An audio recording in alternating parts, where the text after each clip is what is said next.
सदक़ अल्लाहुल अज़ीम।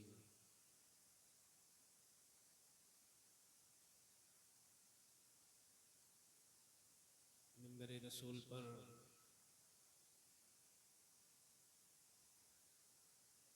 मदरसा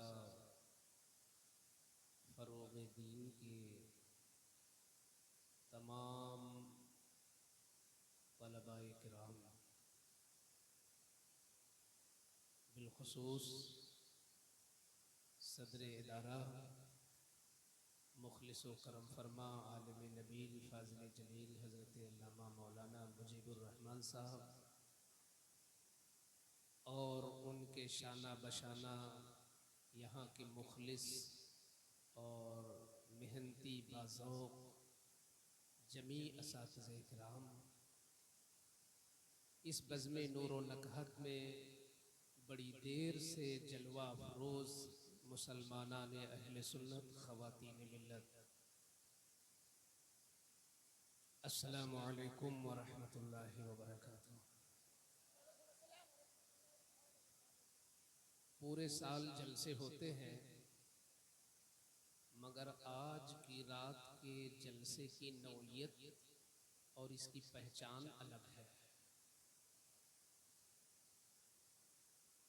इसको महज जलसा नहीं कहते बल्कि इसको महफिले मिलाद कहते हैं। यूँ तो हर महफिल में ज़िक्र रसूल ही होता है मगर ख़ास तौर पर पूरी दुनिया के मुसलमान आज की रात की महफिल को बिलखुसूस मीलाद से मौसूम करते हैं और मीलाद से इसको पहचानते हैं। इसलिए ज़रूरी है कि आज की महफिल में सुनने का अंदाज भी अलग हो, बैठने का तरीक़ा भी जुदा हो और हमारे अदब में कुछ शान ही अलग हो। एक बहुत बड़े बुजुर्ग हैं अबू इब्राहिम तुजीबी अलैहिर्रहमा, उन्होंने इस महफिल के लिए जो आज महफिल सजी है मीलाद की,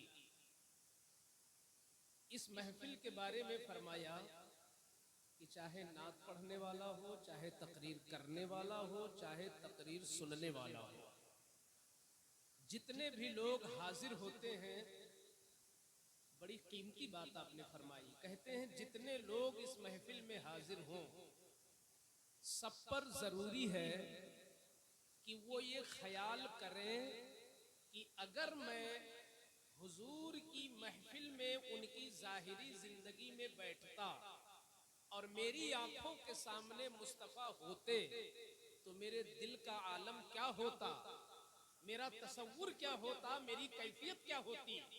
कोशिश करें कि इस महफिल में वही कैफियत लाएं।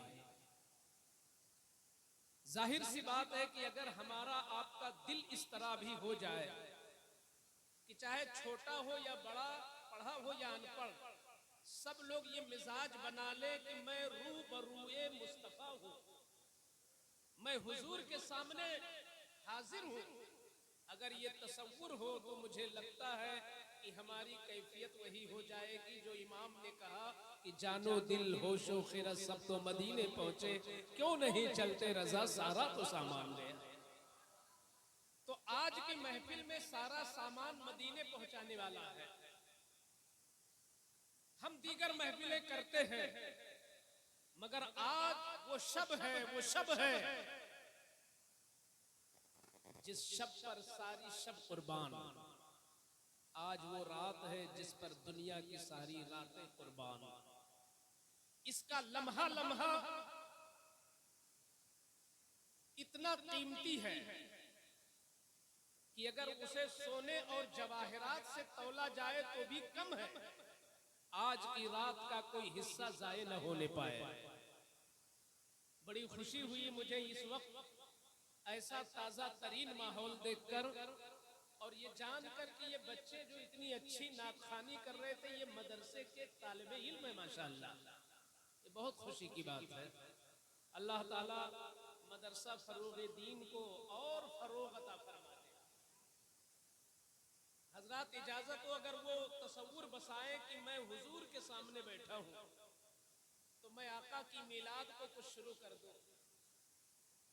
मिलाद में आप बैठे हैं, मिलाद तो हुई 12 रबीउल अव्वल को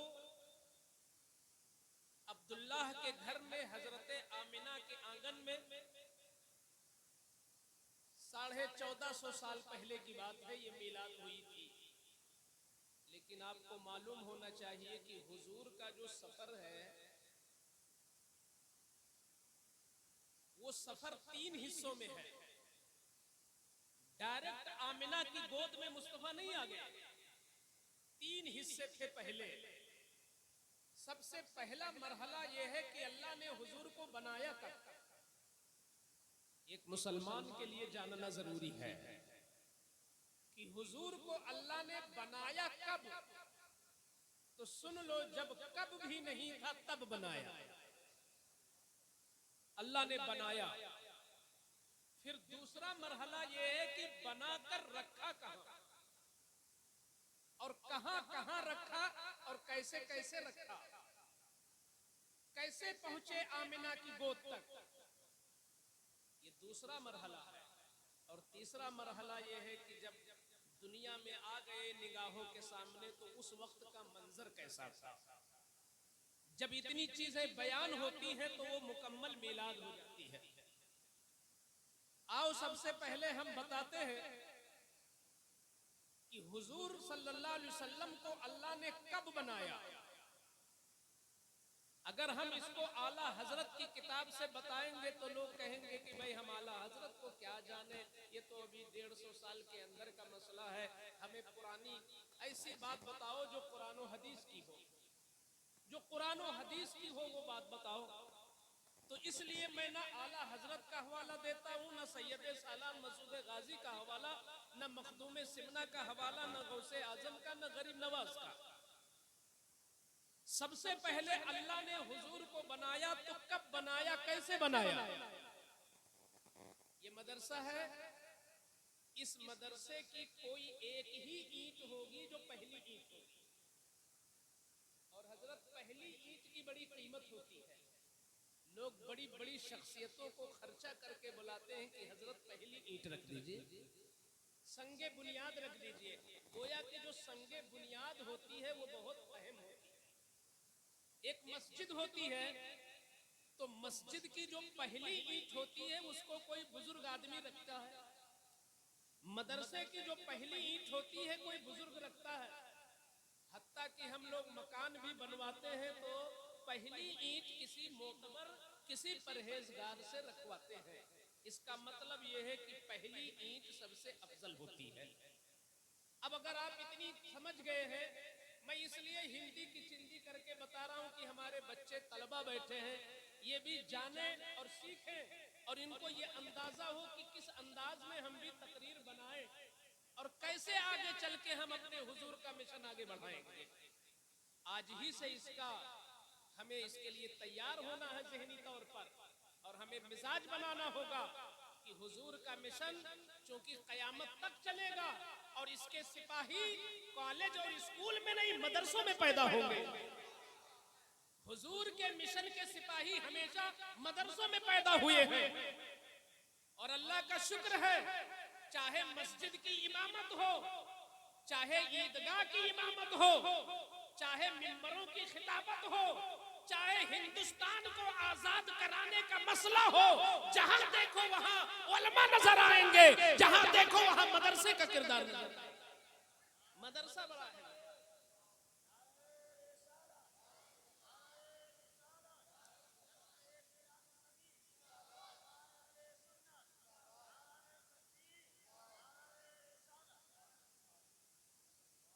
मैं ये अर्ज कर रहा था कि हवाला में बहुत मजबूत देने जा रहा हूं कि चूंकि जो पहली ईंट होती है वो बहुत अफजल होती है, तो ये पूरी कायनात को एक इमारत मानिए। सातों जमीन, सातों आसमान, चांदो सूरज, अर्शो कुर्सी, लौहो कलम, पहाड़, दरिया, उहूशो तुयूर, परिंदे, ये सारी चीजें मिला करके एक इमारत है। इस इमारत की पहली ईंट कौन? क्या फरिश्ते पहली ईंट हैं? हरगिज नहीं। क्या हजरत आदम पहली ईंट है? नहीं। इंसानों में सबसे पहले बने आदम, मगर कायनात की पहली ईंट कोई और नहीं, कायनात का संगे बुनियाद कोई और नहीं, कायनात के खिश्ते अव्वल कोई और नहीं, वही हस्ती है जिस हस्ती के लिए मेरे इमाम ने कहा है, वो जो न थे तो कुछ न था, वो जो न हो तो कुछ न हो, जान है वो जहान की, जान है तो जहान है। नारे तकबीर, नारे रिसालत, जश्न ईद मिलादुन नबी, सरकार की आमद, आका की आमद, नारे तकबीर। अच्छा, एक बात बता दूं, बात बताने वाला जितना मोतबर होता है, बात उतनी ही मोतबर हो जाती है। बात है ना सच्ची? वही चीज हम बोले और वही चीज ताजु शरिया बोले, वही चीज आला हजरत बोले, बात वही होगी, मगर शख्सियत के बदलने से बात की कीमत बढ़ जाएगी। तो इसी तरीके से हदीस तो हदीस ही होती है, हुजूर का फरमान, लेकिन हदीस को रिवायत करने वाला कौन है? हदीस को बयान करने वाला कौन है? किसने हुजूर से सुना और किसने उम्मत तक पहुंचाया? वो हस्ती जितनी बड़ी होती है उतनी ही मजबूत हदीस होती है। तो मैं चाहता हूं कि आज मगलसी वालों को इतनी मजबूत हदीस सुना दूं कि मुद्दतों तक इन्हें याद रहे कि कायनात की पहली ईंट मुस्तफा है। और कोई भी चाहे तो अपने घर में जाके बयान कर दे, यहां अभी याद कर लो और फज्र के वक्त अपने घर में बैठा लेना अपनी फैमिली को, और मेरी इस तकरीर को दोहरा देना और अपने बच्चों को समझा देना कि कायनात की पहली ईंट मुस्तफा है। ये पढ़ के सलाम पढ़ लेना तो तुम्हारे घर में भी मिलाद हो जाएगा। आप समझा दो, हुजूर का जिक्र ही तो मिलाद है। हजरत जाबिर बिन अब्दुल्ला अंसारी, ये हुजूर के बड़े मशहूर सहाबी हैं, और मैं बता दूं ये उन सहाबा में है जिन्होंने बहुत कसरत के साथ हदीसें बयान की हैं। 1,24,000 कमोबेश सहाबा आए, मगर सारे सहाबा हदीस बयान करने में बराबर नहीं है। हजरत अबू हुरैरा एक नंबर पे है, सबसे ज्यादा हदीस अबू हुरैरा ने बयान की। तो उन्हीं में एक नाम है जाबिर बिन अब्दुल्ला अंसारी का। इन्होंने बहुत सारी हदीसें बयान की।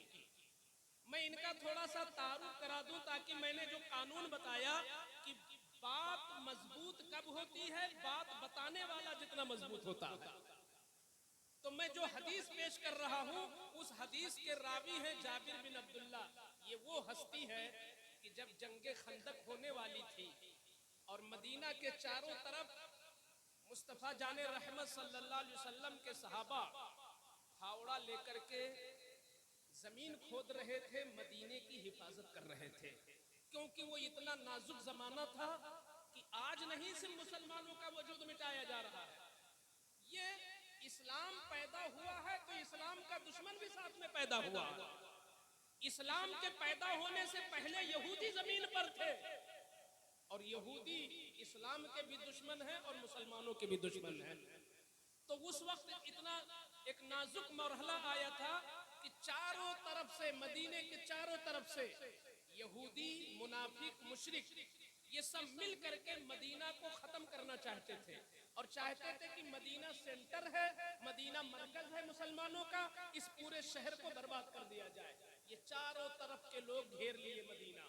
तो सलमान फारसी ने मशवरा दिया, या रसूल अल्लाह, ऐसा किया जाए कि मदीने के चारों तरफ गड्ढा खोद दिया जाए, और इतना गहरा गड्ढा हो कि कोई मदीने सीने के अंदर ना आ सके।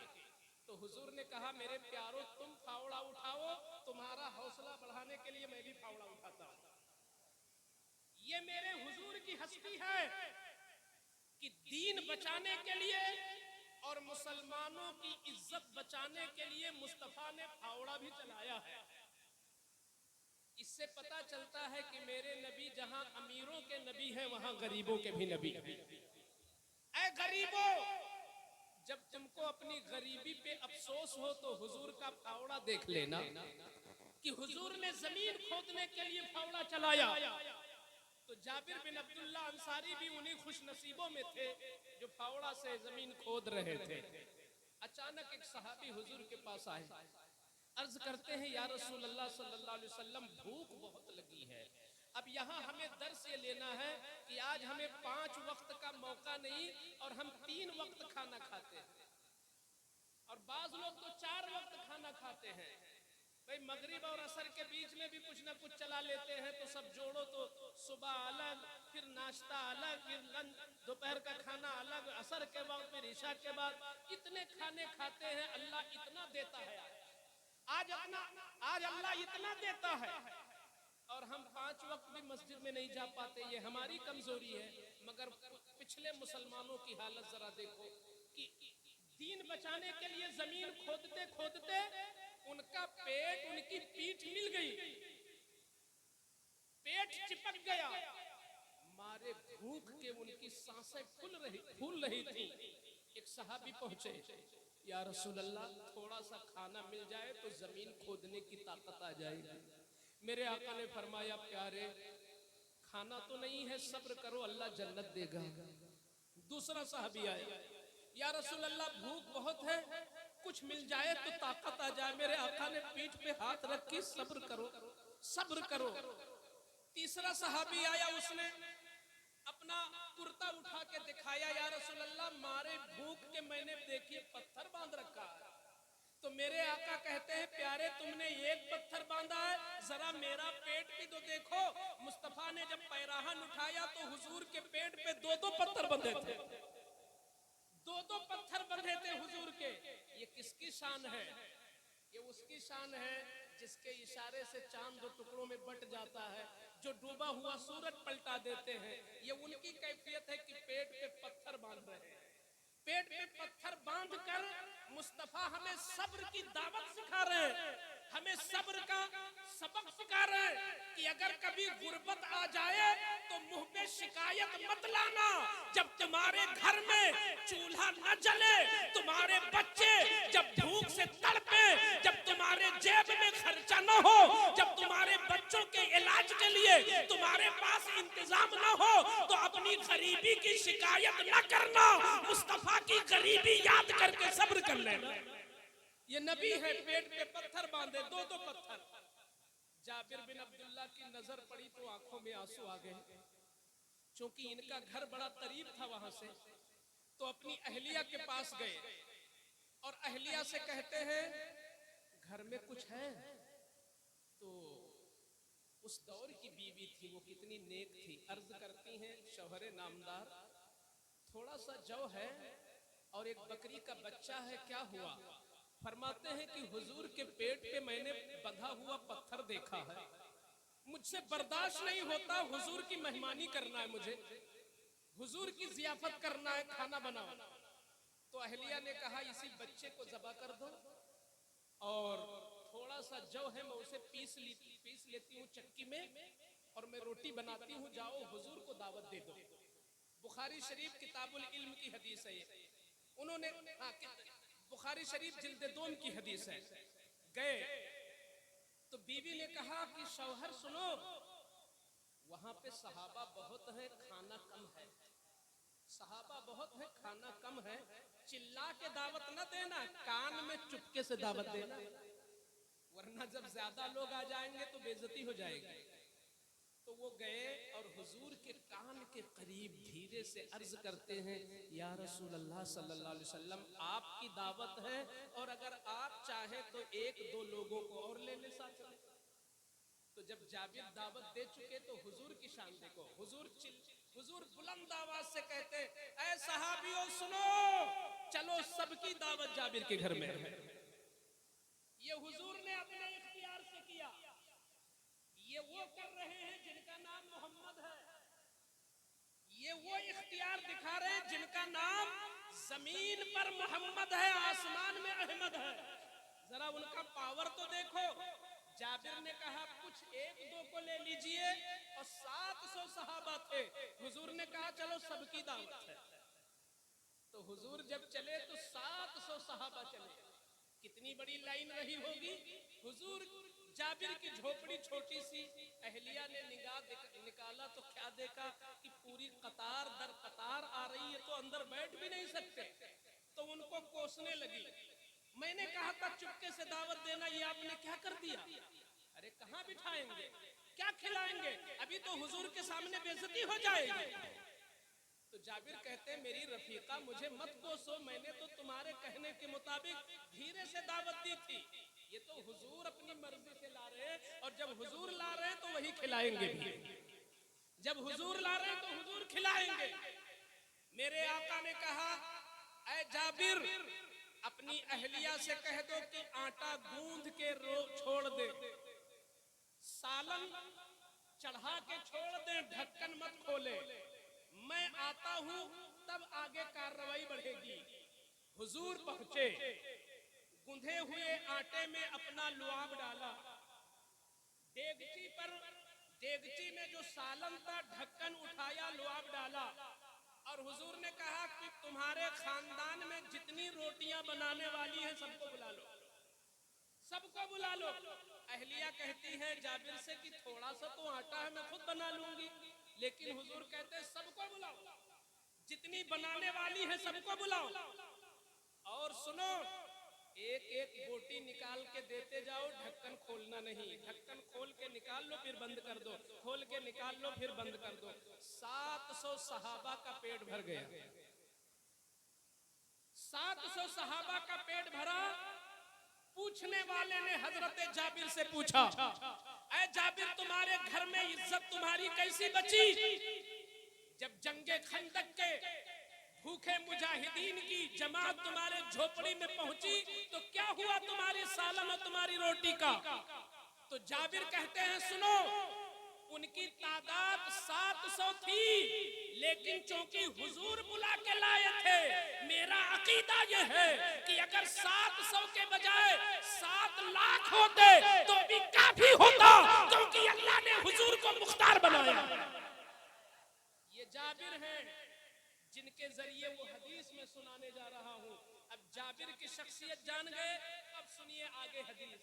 हजरत जाबिर हुजूर की बारगाह में पहुंचे, अर्ज करते हैं अखबिरनी अन अव्वल शैइन खलक़हुल्लाह, ऐ अल्लाह के रसूल मुझे पहली वो चीज बता दें जिसको अल्लाह ने सबसे पहले पैदा किया। पहली चीज क्या जमीन है, क्या आसमान है, क्या कुर्सी है, क्या कलम है? पहली चीज अल्लाह ने क्या बनाई? तो मुस्कुराते मेरे आका ऐ जाबिर क्या पहली चीज कोई और अल्लाह ने नहीं बनाई, तुम्हारे नबी के नूर को बनाया है, तुम्हारे नबी के नूर को बनाया। अब आगे हदीस सुनिए, ये मुसन्नफ अब्दुर रज़्ज़ाक में हदीस मौजूद है। रावी अब्दुल्ला जाबिर बिन अब्दुल्ला है। जाबिर बिन अब्दुल्ला कहते हैं कि आगे हुजूर ने ये फरमाया कि जब अल्लाह ने मेरे नूर को अपने नूर ही से बना दिया, अभी जमीन नहीं थी, अभी आसमान नहीं था, अभी कोई जगह नहीं थी जहां मेरा नूर रखा जाता। बना दिया अल्लाह ने मगर रखने की कोई जगह नहीं। हाय हाय क्या हुजूर की शान है। 12,000 साल तक, ये शायद आपके लिए नई बात है, जब हुजूर का नूर बन गया तो 12,000 साल तक अल्लाह ने खुद अपने कुर्ब में रखा नूरे मुस्तफा को, नूरे मुस्तफा को अपने कुर्बे खास में रखा 12,000 साल तक। अब जब 12,000 साल पूरे हुए तो अल्लाह ने कुर्बे खास से नूरे मुस्तफा निकाला और उसके 4 टुकड़े फरमाया, 4 टुकड़े। चौथा टुकड़ा रिजर्व कर दिया, सेव कर दिया। पहले टुकड़े से जमीनो आसमान, दूसरे टुकड़े से अर्शो कुर्सी लौहो कलम, इस तरह तीनों जुज से कुछ न कुछ बनाया और चौथा टुकड़ा उठा करके मकामे हया में 12,000 साल तक फिर रख दिया। 12,000 साल तक। ये मुसलमान को जानना इसलिए जरूरी है कि ये अब्दुल्ला के घर में, आमिना की गोद में, अब्दुल मुत्तलिब के आंगन में 12 रबीउल अव्वल को रात जा रही थी, दिन आ रहा था। सुबह के सुहाने वक्त में जो मुस्तफा तशरीफ लाए वो डायरेक्ट तशरीफ नहीं लाए हैं। मंजिल उनकी क्या थी, सफर कैसा था, जरा देखो तो सही कि उस नूर के 4 टुकड़े किया अल्लाह ने। पहले टुकड़े से ये बनाया, दूसरे टुकड़े से ये बनाया, तीसरे टुकड़े से ये बनाया और चौथे टुकड़े को उठा करके मकामे मोहब्बत में रखा। 12,000 साल तक फिर रख दिया। ये हुजूर की तरबियत हो रही है मकामे मोहब्बत में। जब 12,000 साल पूरे हुए तब अल्लाह ने फिर उस टुकड़े को निकाला, नूर का टुकड़ा जो हुजूर का नूर है, उसके फिर 4 टुकड़े किया। पहले टुकड़े से कुछ बना, तीसरे टुकड़े से कुछ बना, दूसरे टुकड़े से कुछ बना, चौथे टुकड़े को मकामे खौफ में रख दिया। 12,000 साल तक 5 मरतबा ये मंजिल आई मुस्तफा पर, 12,000 साल की। अभी आदम का वजूद नहीं है, अभी आदम का तसव्वुर भी नहीं है, अभी जमीन का ख्याल भी नहीं है, अभी आसमान का अता पता भी नहीं है, चांदो सूरज का कोई तसव्वुर ही नहीं है। और 60,000 साल तक नूरे मुस्तफा अलग अलग जगहों पे रह रहा है। अभी जगह भी नहीं है मकामे हया में, मकामे खौफ में, मकामे उम्मीद में, मकामे मोहब्बत में, कुर्बे खास में। इस तरह 60,000 साल का जब जमाना गुजरा तो अल्लाह ने नूरे मुस्तफा को सामने किया और रहमत भरी निगाह डाली। किस पर? नूरे मुस्तफा पर रहमत भरी निगाह डाली तो नूरे मुस्तफा को पसीने आ गए। और वो पसीने जब निकले तो कितने कतरे गिरे, कितने कतरे, ये मैं हदीस से बोल रहा हूँ। और हदीस इतनी मजबूत है कि रावी जाबिर बिन अब्दुल्ला है, किताब का नाम मुसन्नफ है और इसको तकरीबन 40 बड़े बड़े उलमा ने अपनी किताबों में लिखा है। इस हदीस को इतनी मजबूत हदीस में सुना रहा हूँ। जब अल्लाह ने उस पर निगाह डाली नूरे मुस्तफा पर तो नूरे मुस्तफा को पसीना आया और उस पसीने से 1,24,000 या 2,24,000 कमोबेश, 2,24,000 कमोबेश उसके कतरे गिरे। और हर कतरे से अल्लाह ने या तो नबी की रूह बनाया या रसूल की रूह बनाया। ये नूरे मुस्तफा ही से तो कायनात बन रही है। ये नूरे मुस्तफा के पसीने निकले और पसीने के कतरे टपके। हर कतरा से या तो कोई नबी की रूह या तो किसी रसूल की रूह बनी। जब अंबिया और रसूलों की रूह बन गई तो अल्लाह ने फरिश्तों से कहा, ऐ फरिश्तों, अब मुझे आदम को बनाना है। चूंकि नूरे मुस्तफा से जमीन बन चुकी थी तो अल्लाह ने फरिश्तों से कहा, जाओ फला फला जमीन के टुकड़ों से मिट्टी लेके आओ और उस मिट्टी को आटे की तरह गूंथ दो। जब मिट्टी गूंधी गई आदम का जिस्म तैयार किया गया, इंसानी शक्ल बना दी गई। अभी रूह बाहर है। अब वही रूह जो नूरे मुस्तफा के पसीने से बनी थी, नूरे मुस्तफा के पसीने के कतरे से बनी थी, उसी रूह को अल्लाह ने फरिश्तों के जरिए नाक के जरिए दाखिल किया। क्योंकि अल्लाह का हुक्म था कि रूह आदम में जा। तो वो रूह जब अंदर गई तो चूंकि रूह तो बड़ी लतीफ थी, आजकल शहर का आदमी तो देहात में रुक नहीं पाता। बत्ती, इन्वर्टर और एसी में रहने वाला बगैर पंखे के रह नहीं पाता। तो नूरे मुस्तफा से बनी हुई रूह आदम के मिट्टी के जिस्म में कैसे रह सकती थी? तो उसको बड़ी वहशत हुई, अंदर चली गई मगर निकल आई। ऐ अल्लाह, मैं नहीं रुक पाऊंगी। आदम के जिस्म में बड़ी तारीकी है, बड़ा अंधेरा है, मैं नूर हूँ, मैं कैसे रुकूं? अल्लाह ने फरमाया, जा आदम के जिस्म में दाखिल हो। रूह फिर गई, फिर अच्छा नहीं लगा, तत्काल वापस आ गई। अल्लाह से अर्ज करती है रूह आदम, मेरे मौला मुझे वहां नहीं बसर, मेरा बसर नहीं हो पाएगा, आदम के जिस्म में अंधेरा है। अब जरा देखो मीलाद वाले आका की अजमत, जब रूह आदम को आदम के जिस्म में करार नहीं आया, आदम के जिस्म में मजा नहीं आया, आदम के जिस्म के अंदर सुकून न मिला, तो मुस्तफा के नूर को आदम की पेशानी पे लगा दिया गया और आदम का जिस्म मुनव्वर हो गया और रूह को करार आ गया। ये हुजूर के नूर की बरकत है। जब नूरे मुस्तफा उनकी पेशानी पे जलवागर हुआ तो उनका पूरा वजूद मुनव्वर हो गया। यह है नूरे मुस्तफा जो आदम को भी मुनव्वर कर रहा है। अब जानते हो आदम में रखा, लेकिन अभी अब्दुल्लाह का जमाना बहुत दूर है। हजरत आदम का नूर हजरत शीश के अंदर गया, शीश के बाद नूह के अंदर गया, नूह के बाद इब्राहिम के अंदर गया। मैं बताऊं ऐ मेरे बुजुर्गों, दोस्तों, मेरे भाइयों, अल्लाह की इज्जत की कसम मैं बोलना चाहता हूं, ये बताओ आज लोग अपने पीर को जब बुलाते हैं तो अच्छे बिस्तर पर बिठाते हैं ना? आप किसी आलिमे दीन को बुलाओगे तो अच्छा बिस्तर लगाओगे, क्यों?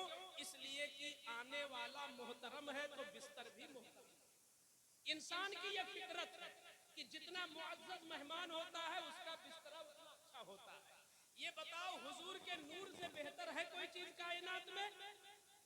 तो हुजूर का नूर जिन जिन आदमियों के अंदर गया वो आदमी भी मोहतरम होंगे कि नहीं होंगे?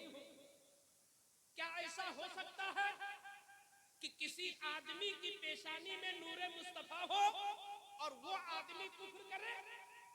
ये नूरे मुस्तफा की तौहीन है। ऐसा हो ही नहीं सकता कि किसी माँ के पेट में नूरे मुस्तफा हो और वो कुफ्र करे। ये तो नूरे मुस्तफा की तौहीन है, क्योंकि कुफ्र ये बहुत गंदी चीज है और नूरे मुस्तफा तो नूरे खुदा से बना। क्या ऐसे जिस्म में जा सकता है नूरे मुस्तफा जो जिस्म कुफ्र के करीब हो ही नहीं सकता है। इसलिए मुसलमानों का ये अकीदा है कि हुजूर के जितने बाप गुजरे और हुजूर की जितनी माएं गुजरी सब के सब ईमान वाली थी, सब के सब तौहीद वाली थी।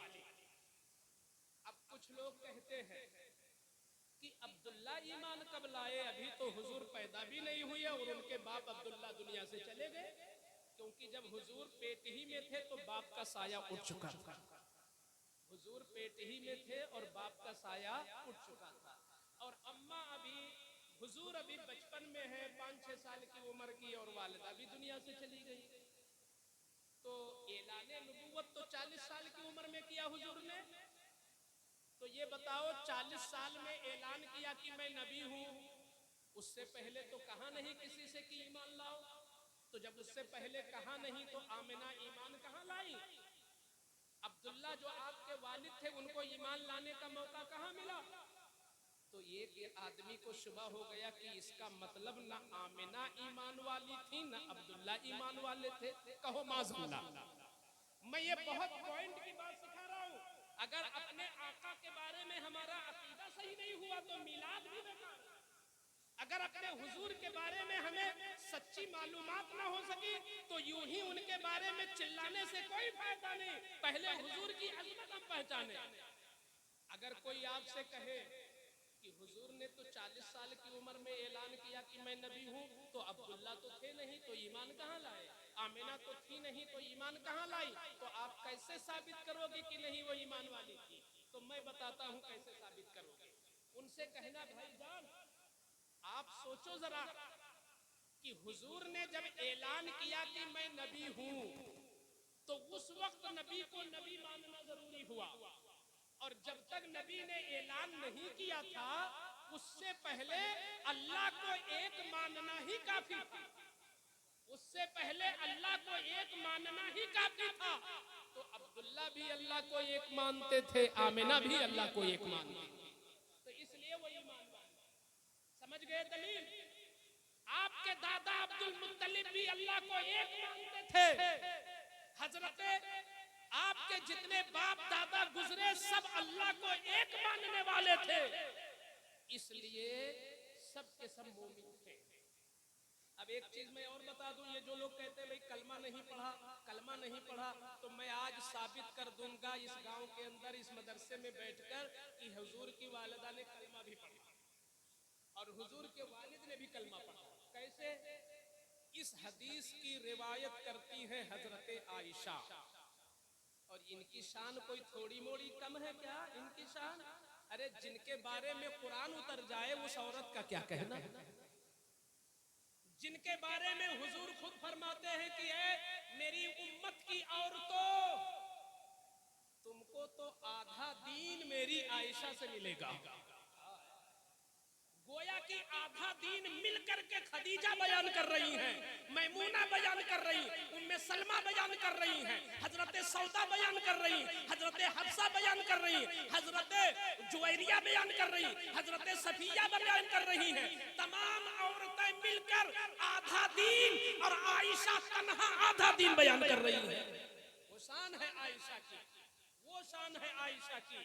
तो आयशा कहती हैं कि हुजूर जब हज करके निकले, आखिरी हज था, हुजूर का आखिरी जमाना था, मैं भी साथ में थी, लोग भी साथ में थे। जब हुजूर एक घाटी के पास पहुंचे जहां पर हुजूर की अम्मा का मजार था, हुजूर की वालिदा का मजार था, तो हुजूर ने अचानक अपनी ऊंटनी रोक दी और हुजूर की आंखों में आंसू थे, हुजूर गमगीन थे। अचानक रोका और रोक करके ऊंटनी से उतरे और उतरने के बाद दूर चले गए। किसी की हिम्मत नहीं थी कि हुजूर से कुछ पूछे कि या रसूल अल्लाह कहां जा रहे हैं और क्यों जा रहे हैं। हुजूर चले गए, निगाहों से छुप गए। जब दूर चले गए तो थोड़ी देर के बाद आए तो हुजूर का चेहरा चमक रहा था और खुशी जाहिर हो रही थी। आयशा कहती है कि हम लोगों ने पूछ लिया, जब हुजूर का मूड अच्छा देखा तो हमने पूछ लिया, या रसूल अल्लाह अभी उतरे थे तो गमगीन थे, चले गए वापस आए तो खुश हो गए, क्या हुआ? क्या गायब हो गया था जो गमगीन थे और क्या मिल गया कि आप खुश हो गए? तो हजरत रसूल अकरम कहते हैं, ऐ आयशा सुनो, मैंने अल्लाह से दुआ मांगी थी कि ऐ मेरे मौला तू करम कर दे, मेरी अम्मा को जिंदा कर दे और मेरे बाप को जिंदा कर दे और जिंदा करके मेरे सामने खड़ा कर दे ताकि मैं उनकी जियारत कर लूं, वो मेरी जियारत कर ले और मेरा कलमा भी पढ़ ले। तो आज की रात ऐ आयशा सुनो, अल्लाह की इज्जत की कसम, आज खुदा ने मेरी दुआ को कबूल कर लिया और मैं जब कब्र के पास खड़ा हुआ तो जैसे तुम सामने हो ऐसे वालिदा भी सामने थी और कलमा पढ़ रही थी, ला इलाहा इल्लल्लाह मुहम्मदुर रसूल। तो पता चला कि हुजूर की वालिदा ने बाकायदा कलमा भी पढ़ा, हुजूर की वालिदा ने बाकायदा कलमा भी पढ़ा है। अब आज पढ़ा लिखा दौर है, ये लड़के हैं माशाअल्लाह, कंप्यूटर चला लेते होंगे, मोबाइल में बहुत अच्छे माहिर होंगे, आज बहुत ऊंची ऊंची बातें लोगों को सूझती हैं। मैं देखता हूँ 3 साल का बच्चा बड़ा ज़हीन हो रहा है, 2.5 साल का बच्चा ऊंची ऊंची बात कर जाता है। तो कहीं ये बच्चे ये न सोचने लगे कि ये क्या मतलब, कब्र से आदमी उठ के खड़ा हो जाए तो दिमाग कबूल नहीं करता। ये कहाँ कुरान में लिखा है कि इंसान कब्र में पुराने जमाने में लेट गया हो, मर गया हो और फिर उठ के खड़ा हो जाए और कलमा पढ़े फिर लेट जाए? ऐसा तो समझ में नहीं आता। तो मैं कहता हूँ बच्चों सुनो, आओ करीब आओ, मैं तुमको समझाता हूँ। अल्लाह का कुरान खोलो, पहला पारा है, सूरह बकरा की आयत है, बनी इसराइल का वाकया है।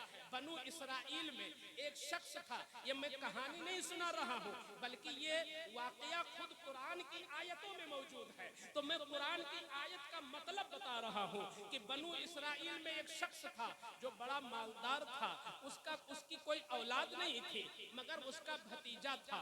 तो भतीजे की नीयत बदल गई, उसने सोचा कि चच्चा मरे तो दौलत मेरे हाथ आ जाए, मगर चच्चा मर नहीं रहा था। तो उसने सोचा नहीं मर रहा, ला मार डालूं। तो उसने चुपके से एक दिन कत्ल कर डाला और कत्ल करके अपने ही चचा की लाश उठाया और दूसरे गांव में जाके डाल दिया और आके सो गया। जब सुबह हुई तो खुद ही जाके हजरत मूसा के पास गया, हजरत मूसा का जमाना था, उनके पास गया, रोने लगा, गिड़गिड़ा गिड़गिड़ा के रोने लगा। मूसा अलैहिस्सलाम ने कहा क्या हुआ जवान?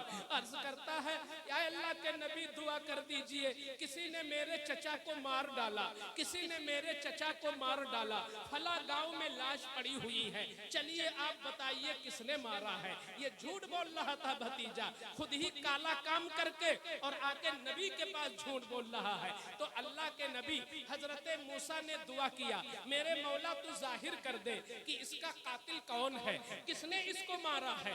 तो अल्लाह की तरफ से वही आई, ऐ मूसा तुम एक जानवर को पहले ज़बह करो और जानवर ज़बह करने के बाद उसका एक टुकड़ा काटो और उस टुकड़े को ले जा करके इस मकतूल के जिस्म से टच कर दो।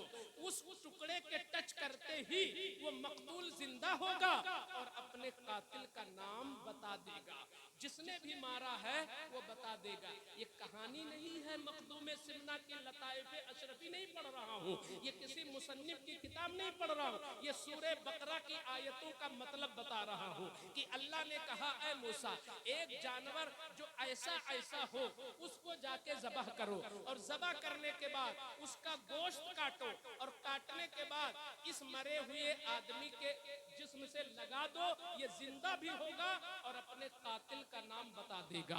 हजरत मूसा ने ज़बह करवाया और टुकड़ा कटवाया और ले जाके जैसे मुर्दे को टच किया, जैसे मुर्दे को टच किया वो जिंदा हुआ और जिंदा होके उसने कहा मुझे मेरे भतीजे ही ने मारा है, इतना कहा और फिर मर गया। मैं कहता हूँ कि जब एक बनु इसराइल जिंदा हो सकता है सिर्फ एक जानवर के टुकड़े के टच होने से, तो क्या मुस्तफा की दुआ से मुस्तफा की वालिदा क्यों जिंदा नहीं हो सकती है? इसलिए मुस्तफा की वालिदा जिंदा हुई और कलमा पढ़ करके ईमान भी लाई। तो मैंने यहाँ तक ये साबित किया कि हुजूर का जो नूर था वो ऐसी हस्तियों में गया जो सब की सब साहिबे ईमान की हस्तियां, खासकर आपकी वालिदा हजरत आमिना और आपके वालिद हजरत अब्दुल्ला भी कैसे थे बोलिए? मोमिन थे कि नहीं? मोमिन थे ना? मोमिन थे। अब आगे बढ़े। हुजूर इंसानी शक्ल में पैदा हुए। 12 रबीउल अव्वल का दिन था, रात जा रही थी, दिन आ रहा था। हुजूर जब जलवागर हुए तो उस मंजर को आज तक लोग बयान कर रहे हैं, उसी को शायर नज्म में पढ़ता है, उसी को लोग पैदाइश पढ़ते हैं, उसी को मुकर्रिर तकरीर करता है। उस मंजर को बयान करना, जैसे आला हज़रत ने कहा जिस सुहानी घड़ी चमका तैबा का चांद, ये भी मिलादी, जिस सुहानी घड़ी चमका तैबा का चांद उस दिल अफरोज साअत पे लाखों सलाम। यानी वो घड़ी, जिस घड़ी में मुस्तफा पैदा हुए वो भी सलाम के लायक, उस पर सलाम भेज रहे मेरे आला। तो उसी मंजर को आज तक बयान किया जा रहा है, इसी को मिलाद। अब आज एक मसला मैं आपको बताना चाहता हूँ, ये बताइए आप लोग कितने नबी पर ईमान रखते हैं? तन्हा हुजूर पर रखते हैं कि सारे नबियों पे रखते हैं? बोलिए, आवाज आनी चाहिए भाई। जब आप ताउन करेंगे तभी तो मामला होगा, रोटी दोनों हाथ से बनती है। कितने नबी पे रखते हैं आप लोग? सारे नबियों पर। दलील हमारा कलमा सुनो, आमन्तु बिल्लाहि व मलाइकतिहि व कुतुबिहि व रुसुलिहि। इसका तर्जुमा है मैं ईमान लाया अल्लाह पर, उसके तमाम फरिश्तों पर, उसकी सारी किताबों पर, यानी इंजील पर भी, जबूर पर भी, तौरात पर भी, कुरान पर भी, सारी किताबों पर, वह रुसुलिही और उसके सारे नबियों पर, उसके सारे पैगंबरों पर। तो सारे पैगंबरों पर ईमान है ना? सारे पैगंबरों पर ईमान है। लेकिन ये मिलाद किसकी आप लोग सुन रहे हो आज? बोलिए, सारे पैगंबरों की मिलाद है कि सिर्फ हुजूर की मिलाद है? सिर्फ हुजूर की। और ईमान किस पर है? सारे पर। तो ये कौन सा भैया? अगर आप जो है अभी सब लोग उठे यहाँ से और आप लोग ये कहो भाई मैं सबकी इज्जत करता हूँ और खाना एक ही को खिलाओ, और कहो मुंह से कि मैं सबकी इज्जत करता हूँ, नजराना एक ही को दो और कहो मुंह से कि मैं सबकी इज्जत करता हूं, तो कोई मानेगा? कहेगा भाई प्रैक्टिकल तौर पे तो आप गलत कर रहे हो, खाना एक को खिला रहे हो, मुंह से कह रहे हो मैं सबकी इज्जत करता हूं।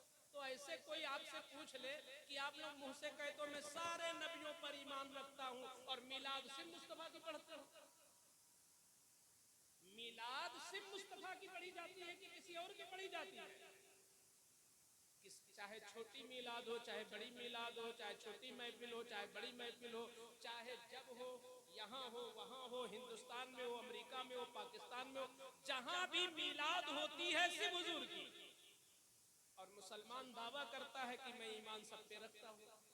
तो आपसे कोई पूछ ले कि भाई ये क्या बात है, दावा है ईमान सब पे और मिलाद तन्हा मुस्तफा की क्यों पढ़ते हो? तो आप कह देना इसलिए तन्हा मिलाद मुस्तफा की पढ़ता हूँ, इसलिए पढ़ता हूँ कि मैंने देखा है कि जिस किसी ने भी मिलाद पढ़ी है, जब कभी भी पढ़ी है, तो उसने मिलाद मुस्तफा ही की पढ़ी है। मैंने अपने उस्ताजों को देखा, उन्होंने जब जब मिलाद पढ़ी तो हुजूर की पढ़ी, उनके उस्ताजों ने जब जब मिलाद पढ़ी, जब जब पढ़ी तो हुजूर की पढ़ी। गौसे आजम की जिंदगी पढ़ो, मिलाद पढ़ी तो हुजूर की पढ़ी। गरीब नवाज की हिस्ट्री पढ़ो, जब जब मिलाद पढ़ी तो हुजूर की पढ़ी। हजरत मखदूम सिन्ना की हिस्ट्री पढ़ो, जब जब मिलाद पढ़ी तो मुस्तफा की पढ़ी। हत्ता के सहाबा की जिंदगी पढ़ो, जब जब मिलाद पढ़ी तो मुस्तफा की पढ़ी। यहाँ तक कि कुरान खोल लो, उस कुरान पाक में अगर अल्लाह ने किसी की मिलाद पढ़ी है तो वो मुस्तफा की जात है, इसलिए हम मुस्तफा की मिलाद पढ़ते हैं, इसलिए कि मुस्तफा की मिलाद पढ़ना खुदा की सुन्नत है। सरकार की आमद, आका की आमद, जश्न ईद मिलादुन नबी, नारे तकबीर, नारे रिसालत। मिलाद के माना है पैदा होना, पेट से बाहर आना, इसका माना है मिलाद। जिस तरह मुस्तफा पैदा हुए, अल्लाह की कसम न कोई बादशाह उस तरह पैदा हुआ, न कोई सुल्तान पैदा हुआ, न कोई नबी पैदा हुआ, न कोई रसूल पैदा हुआ। उस शान से कोई नहीं पैदा हुआ। क्या हजरत इब्राहिम जब पैदा हुए थे तो क्या जन्नत की हूरें आई थी? नहीं आई थी। लेकिन जब मुस्तफा पैदा हो रहे थे तो आमिना कहती हैं कि मैंने आंख खोली तो क्या देखा कि मेरे आंगन में लंबे लंबे कद की औरतें हैं, और ऐसी औरतें कि जिनको मैंने कभी देखा ही नहीं। जब मैंने अल्लाह से आलमे तसव्वुर में पूछा तो मुझे पता चला, इल्हाम हुआ रब की तरफ से, आमिना ये जन्नत की दाया थी जो हुजूर की अजमत में पहुंची हुई थी, जो कि मुस्तफा पैदा हो रहे थे। क्या शान मिलाद है मुस्तफा की? मुल्क के पीएम के यहाँ बच्चा पैदा हो, सीएम के यहाँ बच्चा पैदा हो, मुल्क के बादशाह के यहाँ बच्चा पैदा हो, मुल्क के हाकिम के यहाँ बच्चा पैदा हो, काजी के यहाँ पैदा हो, मुफ्ती के यहाँ पैदा हो, दुनिया की दाई आती है, महल्ले की दाई आती है, मगर क्या शान है मेरे मुस्तफा की मिलाद की कि जब मक्का की धरती पर मुस्तफा पैदा हो रहे हैं तो मक्का की औरतें नहीं आई, जन्नत की हूरें आई हैं, जिसकी मिलाद होगी इस शान की, उसी की मिलाद पढ़ी जाएगी। क्योंकि ऐसी मिलाद किसी की हुई ही नहीं जिस शान की मिलाद मेरे मुस्तफा की हुई है। अच्छा ये बताओ, बच्चा पैदा होता है तो नहलाया जाता है ना? आप लोगों के यहाँ भी यही माहौल होगा, हॉस्पिटल में भी बच्चे को साफ किया जाता है, बच्चे को साफ किया जाता है। लेकिन हुजूर की मिलाद देखो, आपकी फूफी सफिया कहती है कि जब पैदा हो रहे थे मुस्तफा तो चूंकि मैं गायब थी, मैं थी नहीं, और जन्नती औरतों ने मदद किया। जिब्रील प्याले में शरबत लेके पहुंचे और फरिश्ते पहुंचे दरूदो सलाम पढ़ने के लिए। मैं गायब थी, मुझे बड़ा सदमा हुआ कि मेरा भतीजा पैदा हुआ और मेरा कोई ताउन नहीं उसमें। तो मैंने सोचा कि कल दुनिया के लोग क्या कहेंगे, सफिया तेरे यहाँ इतना निराला भतीजा पैदा हुआ, तूने कोई मदद नहीं किया। तो सोचती है कि कुछ तो कर लूं, अभी वक्त बाकी है। पानी भरने चल दी ताकि मुस्तफा को नहला दे, ताकि मुस्तफा को साफ कर दे। जैसे पानी भरने के लिए चली, क्या शान है मेरे आका की, जैसे पानी भरने चली तो अल्लाह की तरफ से एक आवाज आई, सफिया खबरदार, पानी मत भर और मेरे महबूब को नहलाने की फिक्र मत कर, इसको नहलाने की जरूरत नहीं है। ये वो प्यारा नबी है जो दुनिया के इंसानों का जाहिर भी पाक करेगा, उनका बातिन भी पाक करेगा। अरे जो दुनिया को पाक करने के लिए आया हो, उसको पाक करने की जरूरत नहीं है। ये वो नबी है कि जिसको छू देगा उसका अकीदा पाक हो जाएगा, जो इसकी सोहबत में बैठ जाएगा उसकी फिक्र, उसकी सोच पाक हो जाएगा। ऐसी पैदाइश किसी की नहीं, क्या शान जाहिर हो रही है। इसीलिए हुजूर दुनिया में आने के बाद, ये ऊपर हमारी माँ बहनें बैठी सुन रही हैं, इधर माँ बहनें सुन रही हैं। आधी उम्मत आप लोग हो, आधी उम्मत ये है हुजूर की, इनका भी बड़ा हिस्सा है। लेकिन आज दुनिया को समझ में नहीं आती। जैसे हमको इनसे हसद हो जाए तो इनकी जो खूबी होगी वो भी हमको ऐब नजर आएगी हसद होने के बाद। यही हाल मेरे आका के साथ हुआ है, यही हाल मेरे मुस्तफा के साथ हुआ है। मुस्तफा ने 25 साल की उम्र में, 25 साल की उम्र में पहली शादी किया। 25 साल तक मेरे आका ने शादी नहीं की, और जब 25 साल हो गए तो पहली शादी हुई किससे? खदीजा से, पहली शादी। और ये शादी कैसे हुई इसका भी सुन लो, इसका भी रीजन है। हजरत खदीजा बहुत मालदार थी और तिजारत करती थी, लेकिन चूंकि औरत जात थी तो खुद तो जाती नहीं थी, नौकर भेजती थी, किसी को तनख्वाह देती थी, सैलरी देती थी, वो तिजारत करता था। लेकिन अल्लाह ने बहुत नवाजा था खदीजा को। हजरत खदीजा 2 बार बेवा हो चुकी थी। ए बच्चा बैठो बेटा, सब लोग कान मेरी जबान से जोड़ दे और तसव्वुर ये बसा ले कि मुस्तफा हमें जरूर देख रहे हैं। मैं रूबरूए मुस्तफा जाने रहमत बैठा हूँ, तभी सुनने में मजा आएगा। बात कितनी भी कीमती हो लेकिन उसे तवज्जो से न सुना जाए तो बात हल्की हो जाती है। मैं याद करा रहा हूँ हुजूर की सीरत को, ताकि जैसे आपकी अम्मा को कोई कुछ कहे तो आप उसको जवाब देते हो, आपके अब्बा को कोई कुछ कहे तो आप जवाब देते हो, लेकिन आपके रसूल को कोई कहे तो क्या आप जवाब नहीं दोगे? नहीं दोगे जवाब? तो बेशक देंगे। अगर हम माँ की अजमत बचाते हैं तो हुजूर की अजमत बचाना हमारी ज्यादा जिम्मेदारी है, क्योंकि सैकड़ों माँ मिलकर वो एहसान नहीं कर सकती जो तन्हा मुस्तफा ने किया है। तो इसलिए मुस्तफा की हिस्ट्री सुनो। खदीजतुल कुबरा 2 बार बेवा हो चुकी थी, और जो औरत 2 बार बेवा हो जाए तो उसका दिल भी टूट जाता है कि अब कितनी शादी करूं। तो हजरत खदीजा ने तौबा कर लिया था कि अब शादी नहीं करेंगी। अरब के लोग चाह रहे थे कि खदीजा शादी कर ले, क्योंकि माल बहुत था इनके पास, मगर हजरत खदीजा का पक्का फैसला था कि अब शादी नहीं करेंगे, अब सिर्फ तिजारत करेंगे। तो उनको सुनने में आया कि मक्का में एक शख्स है जिसका नाम मोहम्मद बिन अब्दुल्लाह है सल्लल्लाहु अलैहि वसल्लम, और उनके बारे में सुना कि इस वक्त पूरे मुल्क में बल्कि पूरी दुनिया में इनसे ज्यादा कोई सच्चा नहीं है और इनसे ज्यादा कोई अमानत वाला नहीं है। तो हजरत खदीजा दिल ही दिल में बहुत मुतासिर हो गई और हुजूर को तलाशने लगी, कहां मिल जाए। पता चला कि हुजूर फला जगह हैं। तो खदीजा ने एक औरत के जरिए कहलवाया, कहा जाके हुजूर से कह दो, अभी चूंकि आपने बताया नहीं था मैं नबी हूं, अभी आपका जो तारुफ था वो सिर्फ सच्चे आदमी के नाम पर, सादिको अमीन। तो खदीजा ने कहलाया कि अगर मोहम्मद बिन अब्दुल्ला मेरा माल लेके मुल्क शाम जाए तो मैं जितना पैसा दूसरों को देती हूँ उसका डबल दूंगी, क्योंकि ये सच्चे हैं और सच्चे आदमी से बरकत होती है। तो हुजूर ने कबूल कर लिया, क्योंकि हुजूर को भी तिजारत करना था, लेकिन इसलिए तिजारत नहीं करना था कि अपना पेट पालेंगे, तिजारत इसलिए करना था ताकि उम्मत को तिजारत का ढंग आ जाए। तिजारत इसलिए करना था ताकि धंधा करने वालों को धंधा करने का कानून मिल जाए।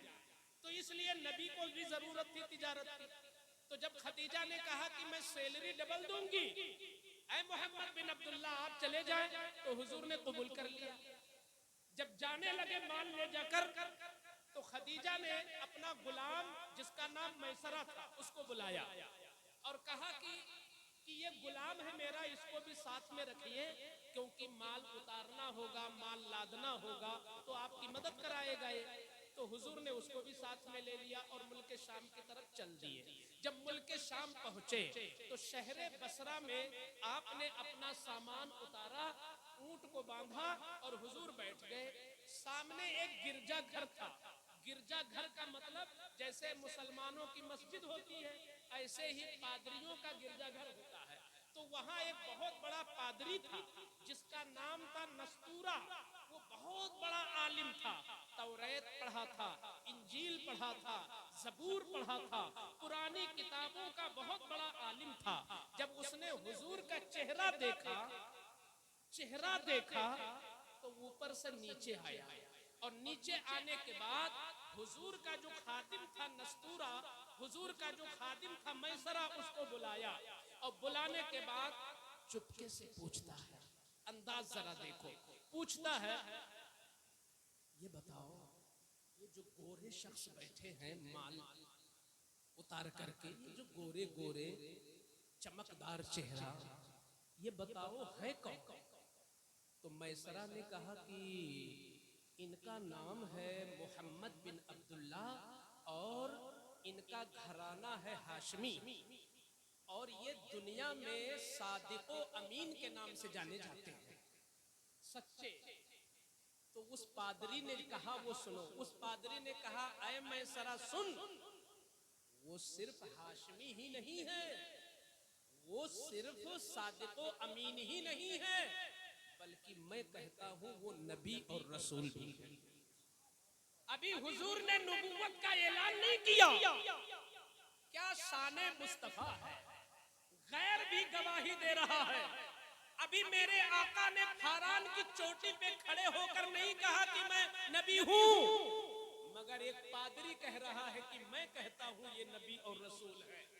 तो मैसरा ने कहा कि सुनो बाबा, आपने कैसे जाना कि ये नबी है? तो उसने कहा सुनो, मैंने तौरेत पढ़ा है, मैंने इंजील पढ़ा है, मैंने ज़बूर पढ़ा है।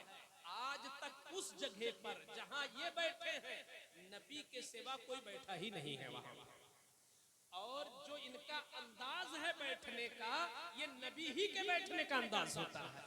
इसलिए मेरा दिल कहता है ये नबी है और तुझे खिदमत का मौका मिला है, कभी इनका दामन मत छोड़ना, कभी इनका दामन मत छोड़ना।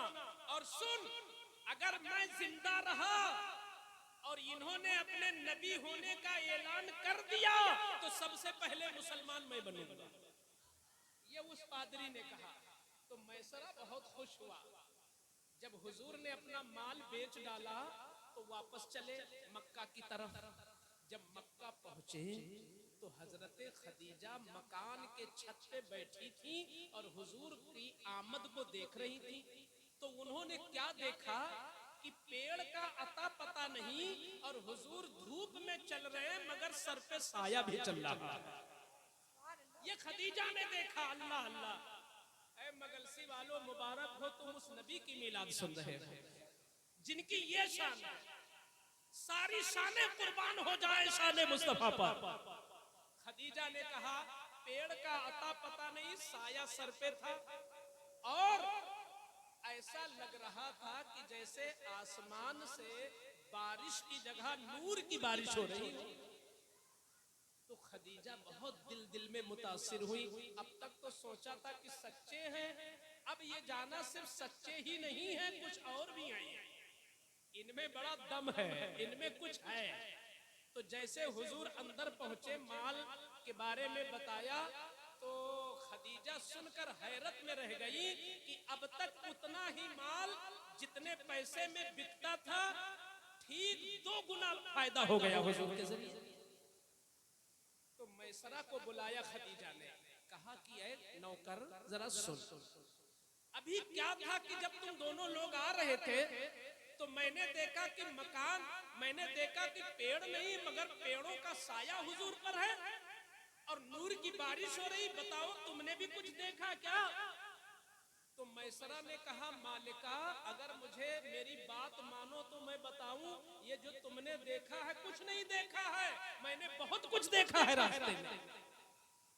धूप तेज थी मगर हम लोगों को कभी न पसीना आया न धूप लगी, ये जहां चलते थे साया वहीं चलता था।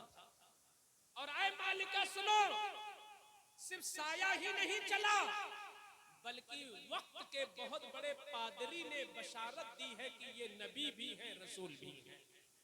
तो खदीजा का दिल हुजूर के कदमों पर निसार हो गया, और वही खदीजा जिसने अहद कर लिया था शादी नहीं करूंगी, अब अहद कर लिया कि इनसे शादी करके रहूंगी।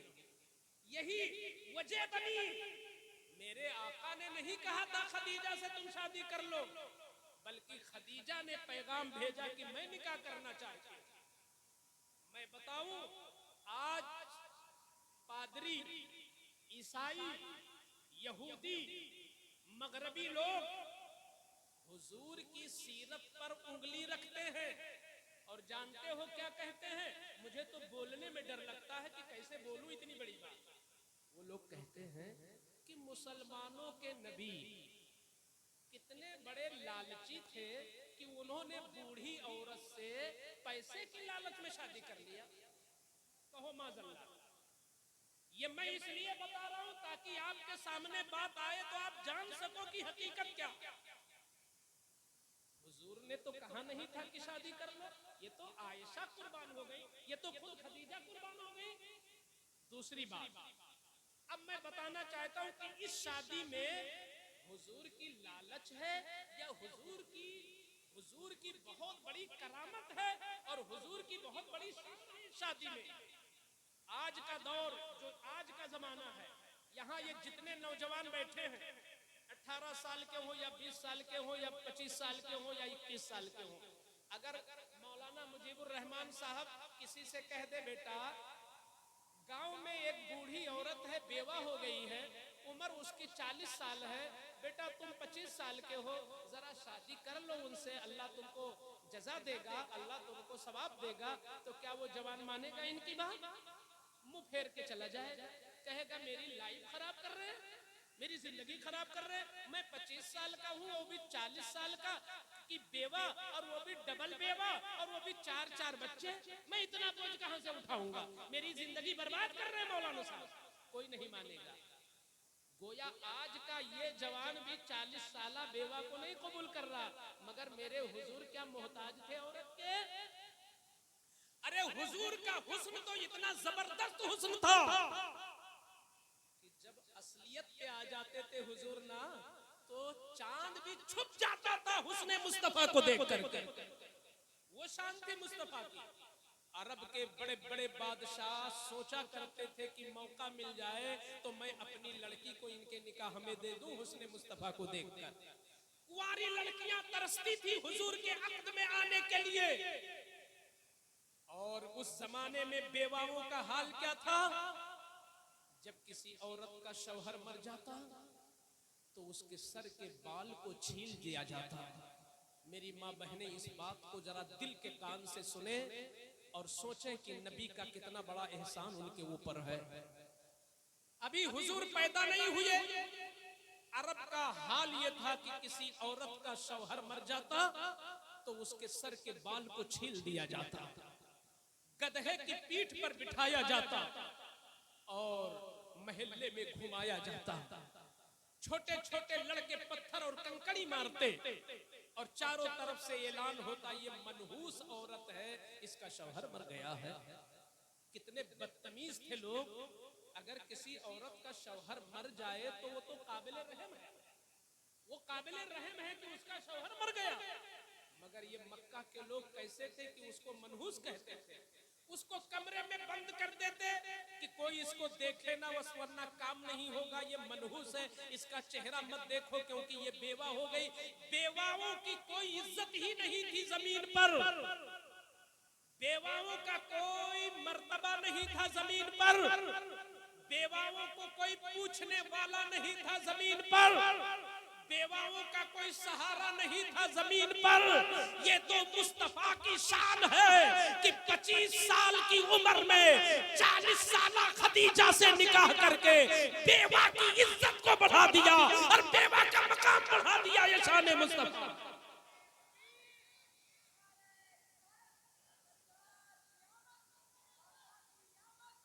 दाता की आमद, नारे तकबीर, नारे रिसालत। जो चीज मेरे हुजूर की खूबी थी, दुश्मन ने उसको कमी की शक्ल में पेश कर दिया कि माल की लालच में किया।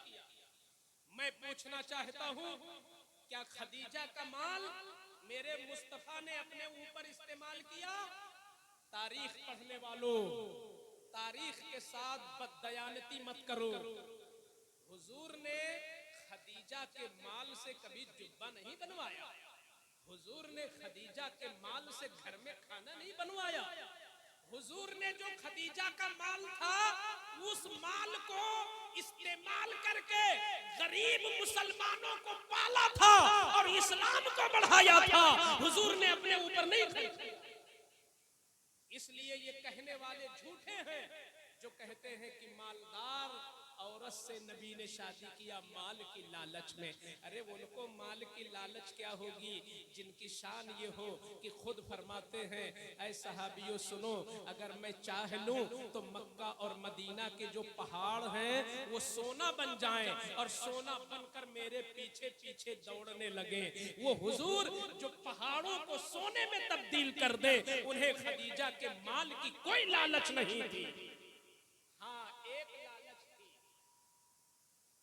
हुजूर ने कितनी शादियां किया? आवाज आप लोगों की तरफ से आना चाहिए। हुजूर ने कितनी शादी की? हुजूर ने कितनी शादी की? 9,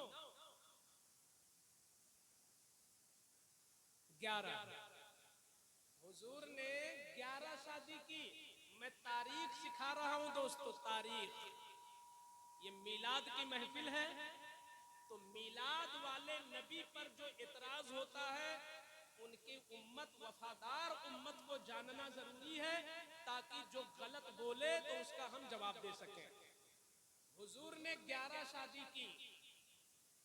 आज मगरबी दुनिया, आज यहूदी दुनिया, आज ईसाई दुनिया इस बात को लेकर भी हुजूर पर उंगली उठाती है कि ये क्या बात है कि उनकी उम्मत सिर्फ 4 बीवी कर सकती है और हुजूर ने अपने लिए 11 बीवियां कर लिया। तो क्यों किया 11 बीवी? वो सुन लो, 11 बीवी क्यों किया? इसलिए किया कि आप बताओ कि कुछ ऐसे मसले होते हैं जो औरतों के मसले होते हैं और कुछ मसले होते हैं जो मर्दों के मसले होते हैं। जैसे मर्द नापाक हो जाए तो नहाए कैसे, मर्द शादी करे तो बीवी से ताल्लुक कैसे बनाए, मर्द को हज करना है तो कैसे करे, ज़कात निकालना है तो कैसे निकाले, नमाज पढ़ना है तो कैसे पढ़े। ये मर्दों के अपने मसले। इसी तरीके से औरतों के मसले होते हैं कि औरत नापाक हो जाए तो कैसे नहाए, औरत को अगर पीरियड का खून आ जाए तो उसका हुक्म क्या है, उसमें नमाज पढ़ेगी कि नहीं पढ़ेगी, क्या करेगी। औरत के बच्चा पैदा हो तो कितने दिन वो नापाक समझी जाएगी। इस तरीके से औरतों के भी मसाइल हैं। तो हुजूर दीन को पहुंचाने के लिए आए थे मर्दों तक भी और औरतों तक भी। अब ये बताओ कि जो औरतों के निजी मसले हैं, पाकी नापाकी के मसले, क्या एक बाप अपनी बेटी को यह मसला समझाएगा? उसको शर्म आएगी।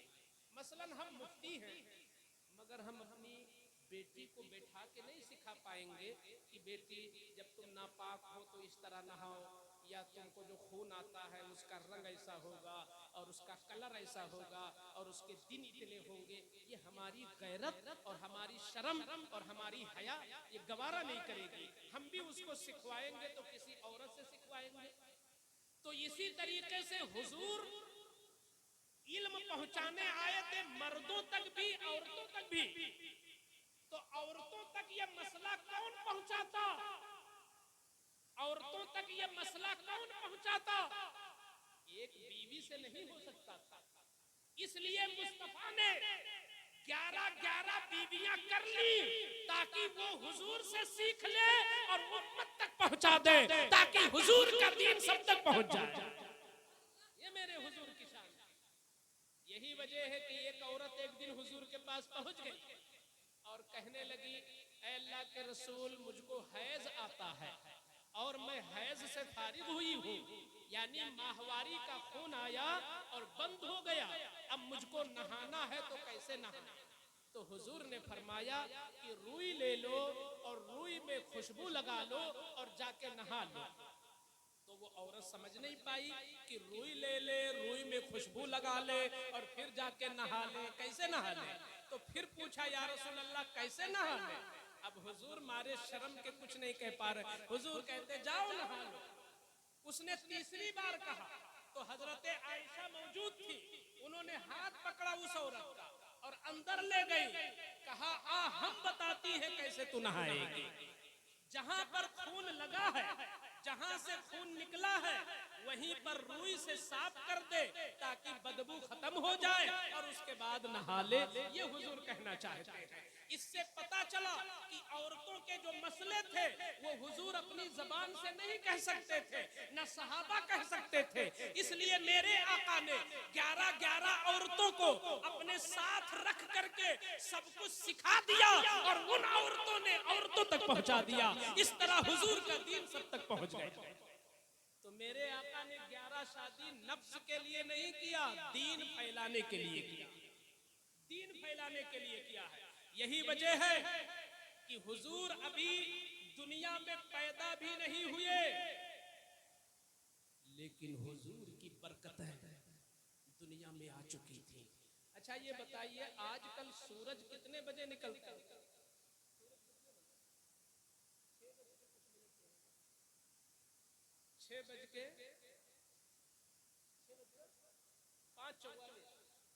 5:44 पे सूरज निकल जाता है, लेकिन 5:30 बजे या 5:35 पर भी आप बाहर देखोगे तो दरो दीवार पर कुछ न कुछ रोशनी रहती है।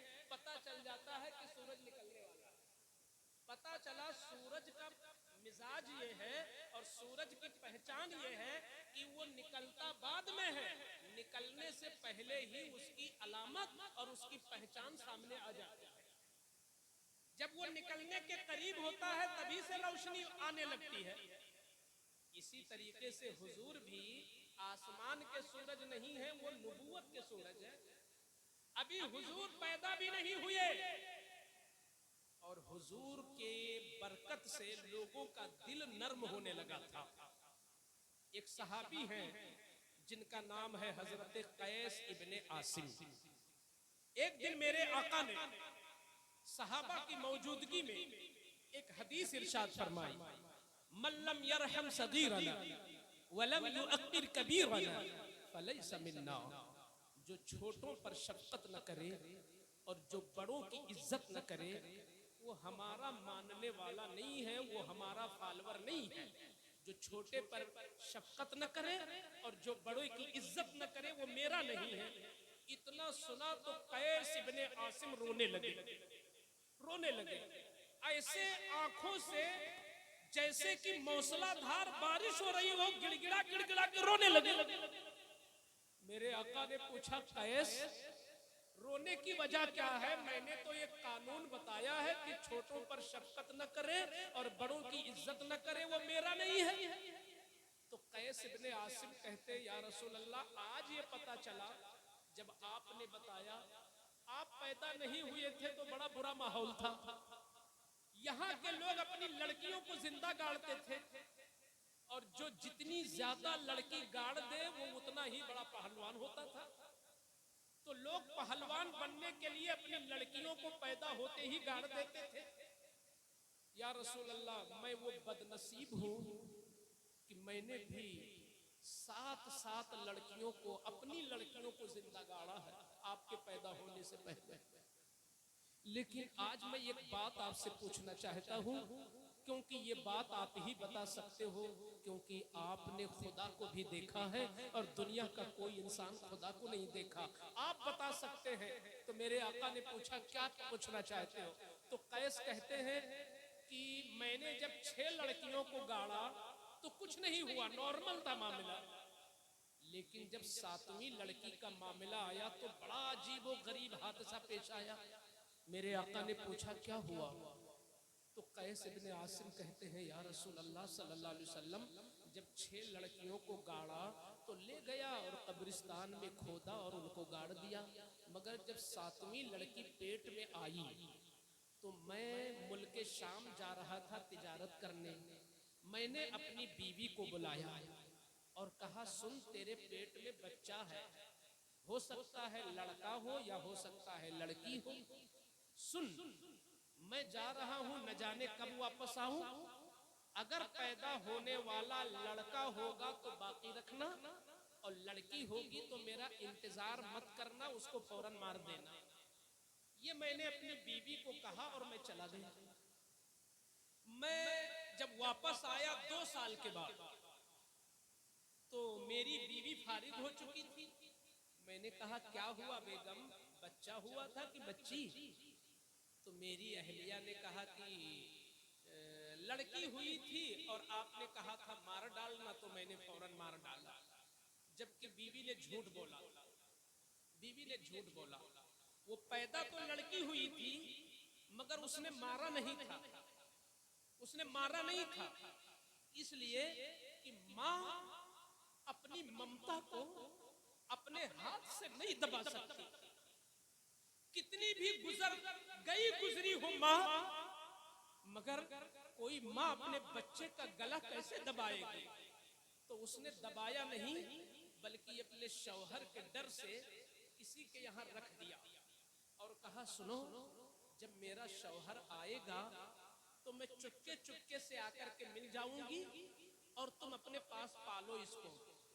तो पड़ोस में एक घर में दे दिया। तो जब शौहर आए तो उस वक्त घर में कोई नहीं था, तो उन्होंने झूठ बोल दिया कि लड़की पैदा हुई थी मैंने मार डाला। तो वो सुन करके खामोश हो गए कि चलो 7 लड़कियों का पैदा गाड़ने वाला मैं हूँ। तो सीना फुला के गए मार्केट में और लोगों ने कहा क्या हुआ कैस इब्ने आसिम? कहते अरे क्या हुआ, मैंने 7 लड़कियों को गाड़ा मारे फख्र के साथ। इसी तरीके से 7 साल गुजर गए, वो लड़की जिंदा थी और इनको पता भी नहीं चला। चुपके चुपके से वो पालती रही। एक दिन अचानक घर में आ गए तो क्या देखा कि 7 साल की बच्ची है, उन्हीं की बीवी की गोद में बैठी है और उनकी बीवी कंघी कर रही है बाल में। अब पांव तले जमीन खिसक गई, दिन में तारे नजर आने लगे। ये क्या हुआ, मेरे घर में 7 साल की बच्ची? उठाया कोड़ा, कहा सच सच बता ये किसकी लड़की है? तो जब अहलिया ने देखा कि अब बचने वाली सूरत कोई नहीं है तो कदमों पे गिर गई। कहती है मेरे शौहर मुझे माफ कर दो, ये मेरा ही खून है, ये मेरा ही खून है, ये तुम्हारा ही खून है, मगर तुम बाप हो मैं माँ हूं। बाप बाप होता है, माँ माँ होती है। मैंने सोचा था कि तुम्हारी बात मानूं, मैं इसको मार डालूं, लेकिन जैसे मैंने हाथ बढ़ाया था तो न जाने दिल से कैसी आवाज आई कि नादान तू अपनी ही औलाद को मारने जा रही है।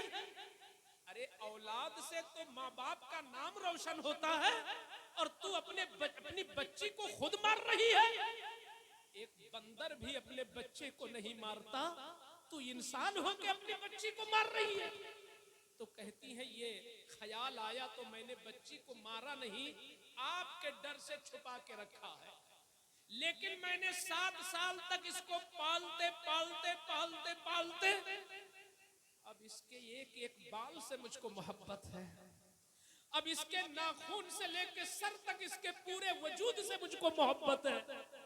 मैंने 9 महीना पेट में भी रखा है और मैंने 2 साल तक इसको दूध भी पिलाया है और 5 साल से मैं इसको पाल भी रही हूँ। मेरे शौहर अब तुम इसको मत मारो और अगर मारना है तो पहले मुझे मारो दो। शौहर को दर्द आया, कहा ठीक है रख लो। सो गया। जैसे सोया तो शैतान जागा, नींद नहीं आई उसके शौहर को। उठा और उठने के बाद फावड़ा उठाया और फावड़ा उठाने के बाद अपनी बीवी के कमरे में गया। क्या देखा कि उसकी 7 साल की बच्ची सीने से लिपटी हुई सो रही है। हाथ पकड़ के खींचा अपनी बच्ची को और बच्ची को खींचने के बाद बड़ी बेदर्दी के साथ घसीटते हुए चला। उसकी औरत उसके कदमों पे गिर गई। मेरे शौहर पहले मुझे मार, पहले मुझे मार, पहले मुझे मार। मगर बीवी की एक न सुनी, अपनी बच्ची को खींचा और खींचते हुए कब्रिस्तान में लेके पहुंच गया, जहां अरब की हजारों नहीं लाखों बच्चियां गड़ी हुई थीं और खुद इस शख्स की 6 बच्चियां जहां गड़ी हुई थीं, वहीं उस बच्ची को घसीटते हुए लेके चला गया। दिन में माँ ने बता दिया था मेरा बेटा ये तेरे बाप हैं। तो बच्ची को खास तौर पर लड़के से ज्यादा मोहब्बत लड़की को होती है। आप अपने लड़के को कहो पानी ले आओ तो लड़का इधर उधर करता है, मगर लड़की से एक बार कहो तो लड़कियां बाप का फौरन बाप की बात मानती है। जबकि लड़का तुम्हारा घर भी ले लेगा, लड़का तुम्हारी दुकान पे भी कब्जा कर लेगा, तुम्हारी गाड़ी, तुम्हारी जायदाद, तुम्हारा बैंक बैलेंस सब लड़का लेगा। लड़की बेचारी क्या पाती है, मगर उसके बावजूद आज भी लड़कियों को अपने बाप से बड़ा प्यार होता है। मुझे खुद तजर्बा है कि मेरी लड़की जितना बात मानती है लड़के उतना नहीं मान सकते। जबकि सारी दौलत लड़कों के लिए रहती है। तो बाप जब उसको खींच के ले चल रहा था तो वो लड़की बेचारी बेगुनाह बच्ची, उसको क्या पता कि बाप का मामला क्या है, इसकी सोच क्या, उसको क्या पता था। वो कह रही अब्बा अब्बा कहाँ लेके जा रहे हैं? अम्मी तो घर में है, आप कहाँ लेके जा रहे हैं? यहाँ कोई नहीं, आप कहाँ जा रहे हैं? रात में अंधेरे में कहाँ जा रहे हैं? कहाँ जा रहे हैं?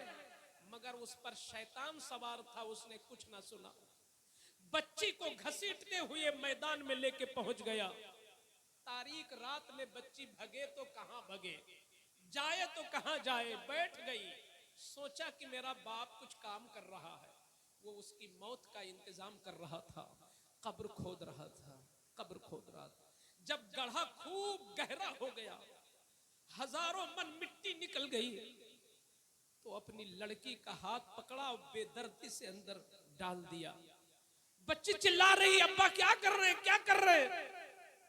मगर उसने, शैतान जब सवार होता है इंसान पर तो उसे कुछ नजर नहीं आता, उसने सारी मिट्टी ऊपर से डाल दिया। एक जिंदा लड़की के जिस्म के ऊपर हजारों मन मिट्टी डालना ये जानवर भी नहीं कर सकता, मगर इंसान कर रहा था। वाह रे मेरे आका की आमद कि जिन लड़कियों के जिंदा जिस्म पर लोग मिट्टी डाल रहे थे, मेरे आका आ गए तो उन्हीं लड़कियों का तलवा चूमा जा रहा है, उन्हीं लड़कियों की पेशानी चूमा जा रहा है। ये मेरे आका की बरकत है। उस लड़की को हजारों मन मिट्टी के नीचे दबा दिया। तो अब कैस इब्ने आसिम कहते हैं कि या रसूल अल्लाह, मैंने 6 लड़कियों को गाड़ा था तो कुछ ना हुआ, मगर जब इस 7वीं लड़की को मैंने गाड़ा और गाड़ के जब चला तो पीछे से आवाज आई बड़ी दर्द भरी, अब्बा अब्बा। मुड़ के देखा कि क्या लड़की निकल गई क्या, लेकिन फिर देखा तो कुछ नहीं। थोड़ा चले, फिर आवाज आई अब्बा। फिर देखा तो कहते हैं या रसूल अल्लाह ये आवाज कैसी थी? आज भी कभी कभी तन्हाई में वो आवाज आती रहती है। तो क्या मेरी लड़की जिंदा होके निकल गई थी क्या?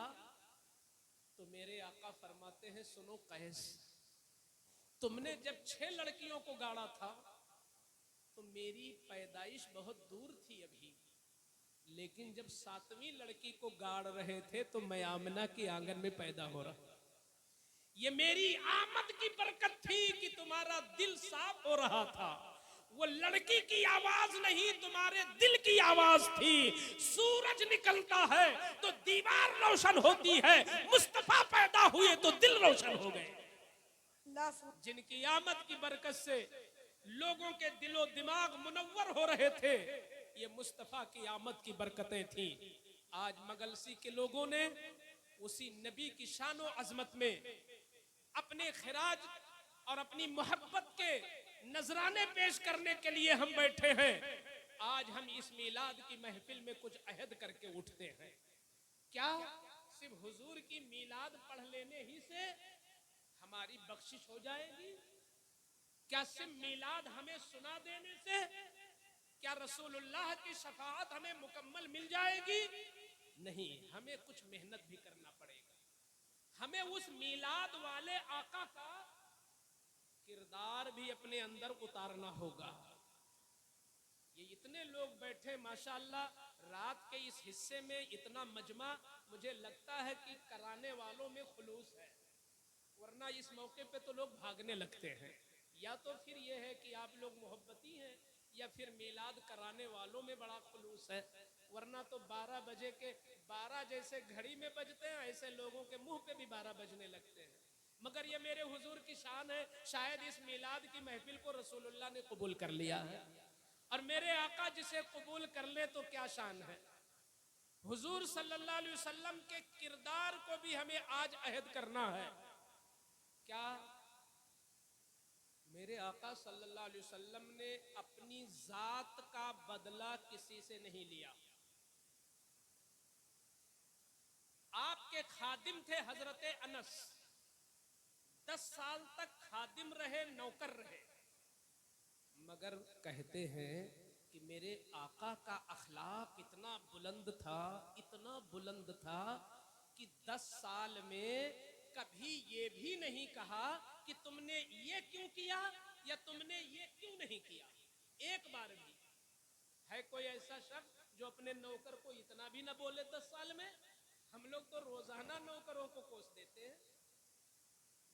मेरे आका सल्लल्लाहु अलैहि वसल्लम ने मुलाजिमों और नौकरों के साथ फरमाया कि इनके साथ इंसानियत वाला सलूक करो, और हरगिज हरगिज कोई अपने गुलाम या अपने नौकर को इतना भारी काम न बताए कि उस पर भारी गुजरे, और अगर भारी काम बताओ तो उसमें मदद कराओ। जो खाओ वो खिलाओ, जो पहनो वो पहनाओ। आज के इस दौर में हुजूर सल्लल्लाहु अलैहि वसल्लम नौकर और गुलाम के साथ ये तालीम दे के चले गए, मगर आज हमारा हाल क्या है?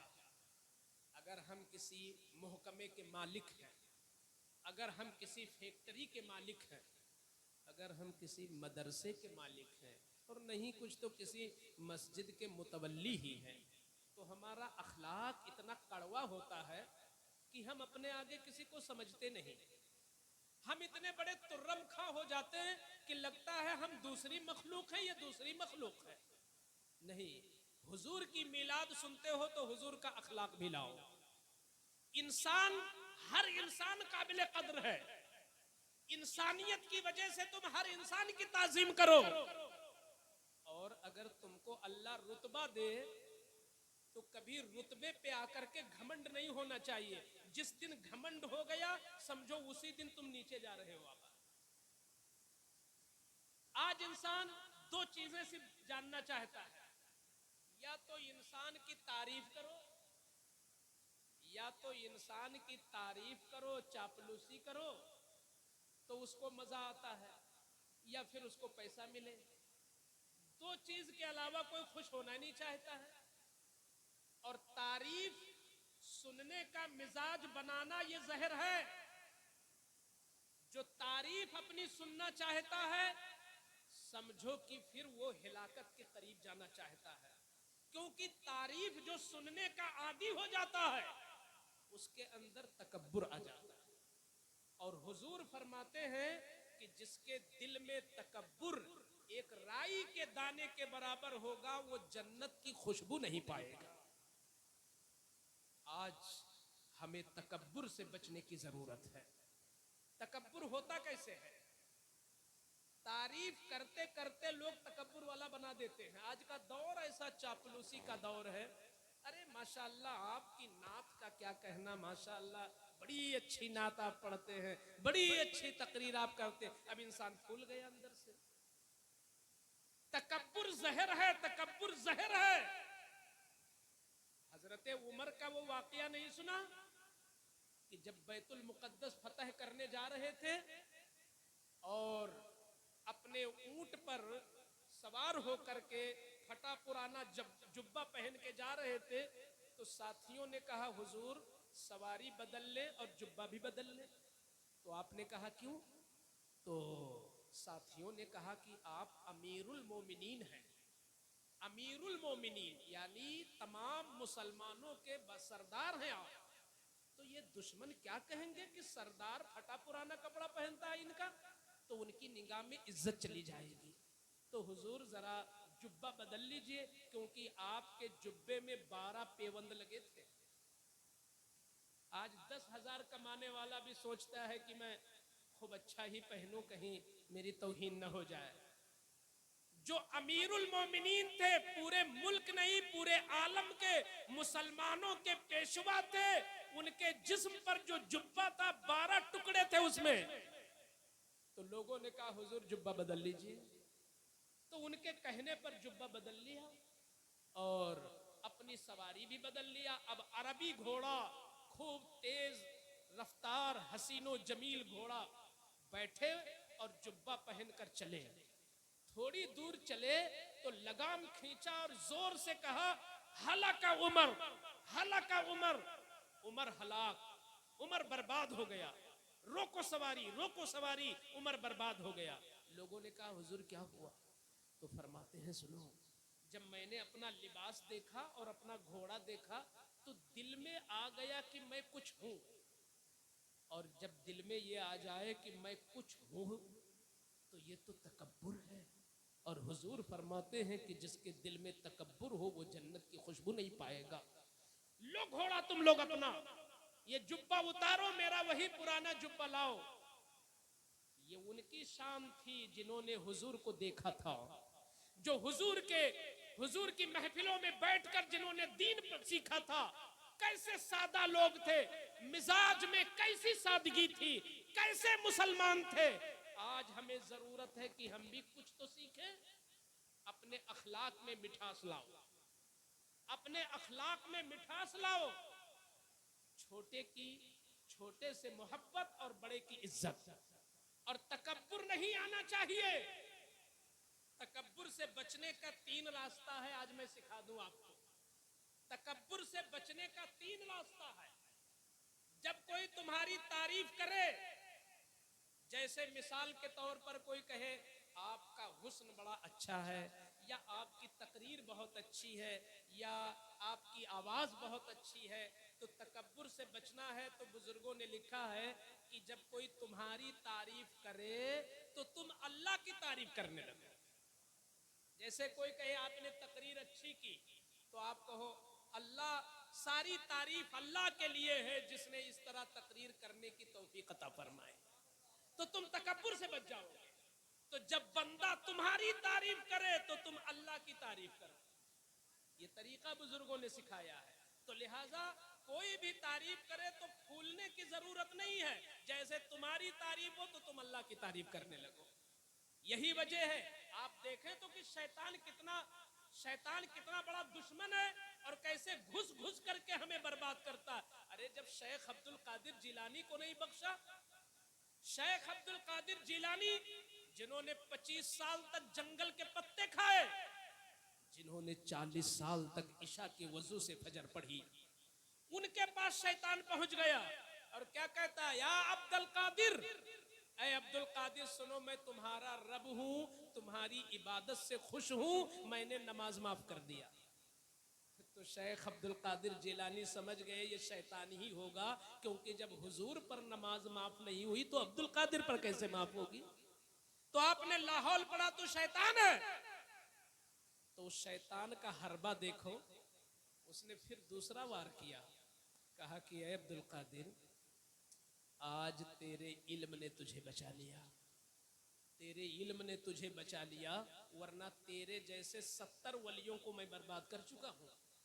तो शेख अब्दुल कादिर जिलानी फरमाते हैं, लाहौल मरदूद अभी बाज नहीं आया, मुझको तकब्बुर में डालना चाहता, मेरे इल्म ने बचाया, दूर हो जा, मेरे इल्म ने नहीं बचाया, मेरे रब ने मुझे बचाया है। तो ये मिजाज गोया इसका मतलब कि शैतान हमारे घरों में घुस रहा है। तो इसलिए हम अपने घर के अंदर माहौल दीनी बनाए, माहौल दीनी बनाए। कल जो आने वाला दिन है वो बड़ा अहम दिन है और बड़ा नाजुक दिन है। इस दिन में जहां भी जुलूस निकले तो जुलूस में ये लगे कि आप मुसलमान हैं, आपको किसी का मुकाबला नहीं करना है, क्योंकि आपके मुकाबिल कोई जमीन पर है ही नहीं,